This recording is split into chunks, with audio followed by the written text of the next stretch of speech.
دنیا کے اندر طاقتور ممالک کی طرف سے کمزوروں پر ہونے والا ظلم، اس پر جو ہے وہ رب کی پکڑ کچھ اس صورت میں ہمیں نازل ہوتی دکھائی دے رہی ہے کہ پوری دنیا کے اندر پھیلتے ہوئے یہ وبائی امراض لوگوں کو بڑی تیزی کے ساتھ اپنا نشانہ بنا رہے ہیں۔ ویسے تو رب چاہے ہم تاریخ کا مطالعہ کریں تو رب نے بہت سی قوموں کو ان کے مختلف جرائم اور مختلف گناہوں کی بنا پر رب کائنات نے ان کو عذاب کا نشانہ بنایا۔ ہم قوم عاد کی تاریخ پڑھیں، ہم قوم سمود کو پڑھیں، ہمارے سامنے قوم لوط کی ہسٹری ہے، قوم بنی اسرائیل کے قصے قرآن پاک میں بھرے ہوئے ہیں۔ کئی ایسی قومیں کہ جن کو ان کے گناہوں کے سبب رب نے جب پکڑا تو بستیوں کی بستیاں یوں ہوا میں اٹھا کر اوندھی کر کے زمین پر دے ماری گئیں اور سب لوگ جو ہے وہ نیست و نابود ہو گئے۔ کئی قومیں ایسی تھیں جن پر اللہ تعالیٰ نے طوفانوں کا عذاب بھیجا، پوری قوم تباہ کر دی گئی،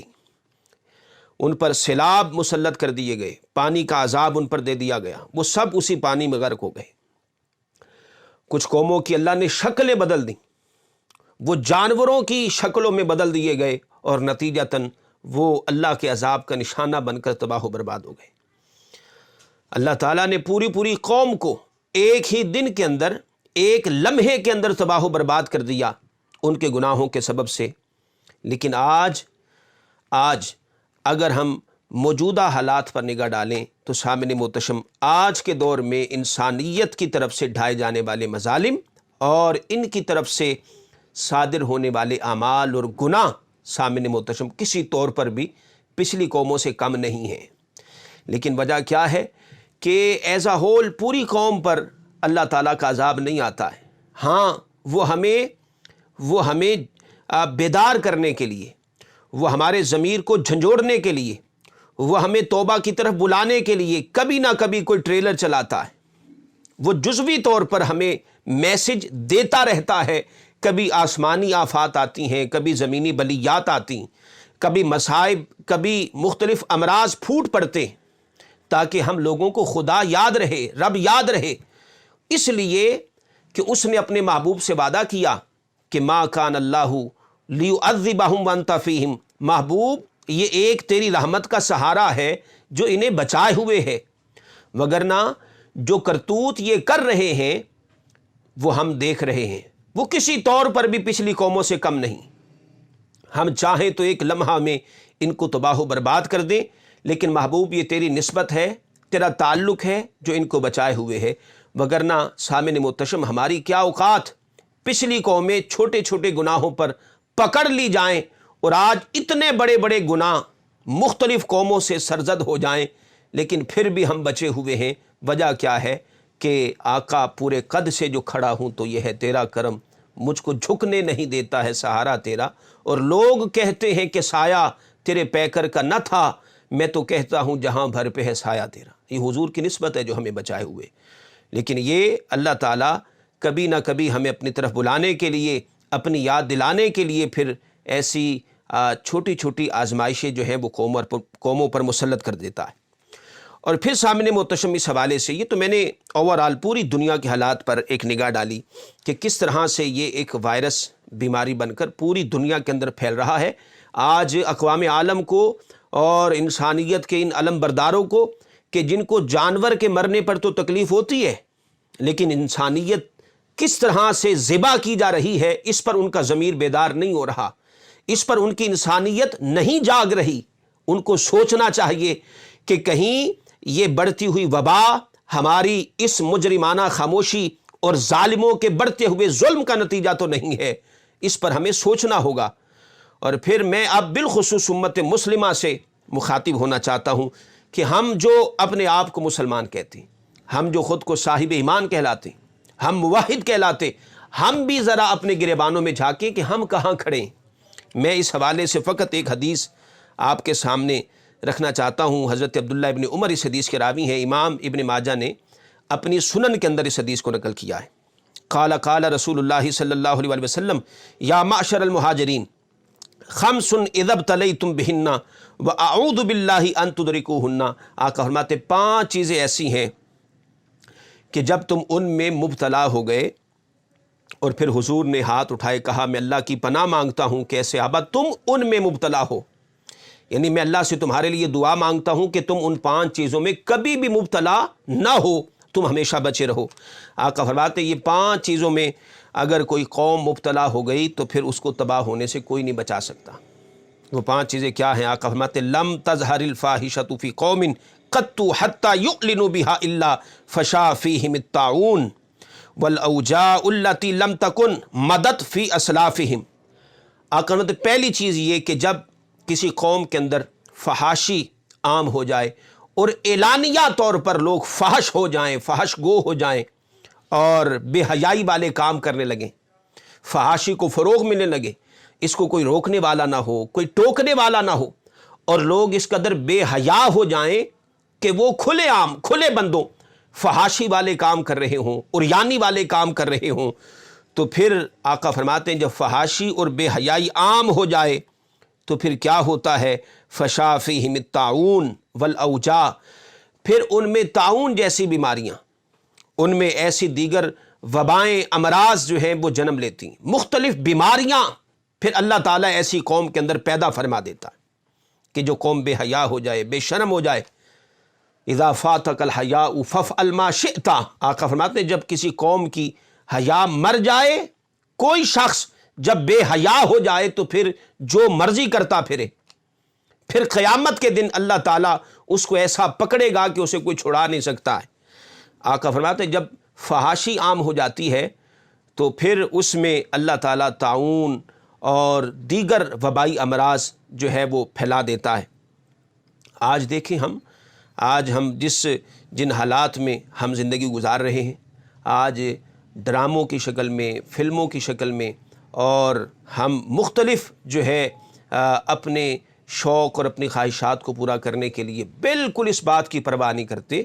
کہ ہم شرم و حیا میں کس مقام پر کھڑے ہیں۔ کبھی ایک دور ہوتا تھا کہ ان چیزوں کو بڑی گہری نگاہ سے دیکھا جاتا تھا، لوگ اس چیز کا اہتمام کرتے تھے، حیادار ہوتے تھے۔ آج جوں جوں دور ترقی کرتا جا رہا ہے ہماری حیا جو ہے وہ ختم ہوتی جا رہی۔ تو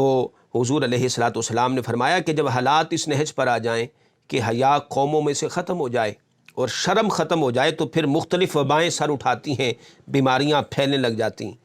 اور دوسری بات آقا علیہ الصلوۃ والسلام نے فرمایا وَلَمْ يَنْقُصُوا الْمِكْيَالَ وَالْمِيزَانَ إِلَّا أُخِذُوا بِالسِّنِّينَ وَشِدَّةِ الْمَوْعُونَ وَجُورِ السُّلْطَانِ عَلَيْهِمْ۔ آقا فرماتے ہیں پھر اگر کوئی قوم جو ہے وہ ناپ اور تول میں کمی کرنا شروع کر دیتی ہے تو پھر اللہ تعالیٰ ان کو شدت کے ساتھ پکڑتا ہے، شدت کے ساتھ پکڑتا ہے،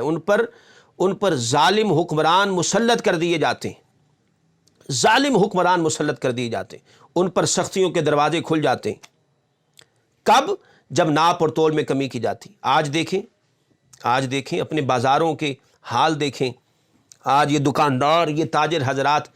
ذرا اپنے کردار پر خود نگاہ ڈالیں، اپنے گریبانوں میں خود جھانکیں، ہم کیا کر رہے ہیں؟ ناپ تول میں کمی یہ آج اس قوم کا مزاج بن چکی۔ آقا علیہ السلام فرماتے ہیں جب امت مسلمہ کے اندر یہ وبا پھیل جائے گی کہ ناپ تول میں کمی ہونا شروع ہو جائے، لوگوں کو مختلف طریقوں سے لوگ یہ تاجر حضرات لوٹنا شروع کر دیں گے، تو پھر آقا علیہ السلام فرماتے ہیں کہ ایسے حالات میں پھر ظالم حکمران مسلط کر دیے جاتے ہیں۔ اور پھر تیسری بات آقا فرماتے ہیں وَلَمْ يَمْنَعُوا الزَّكَاةَ أَمْوَالِهِمْ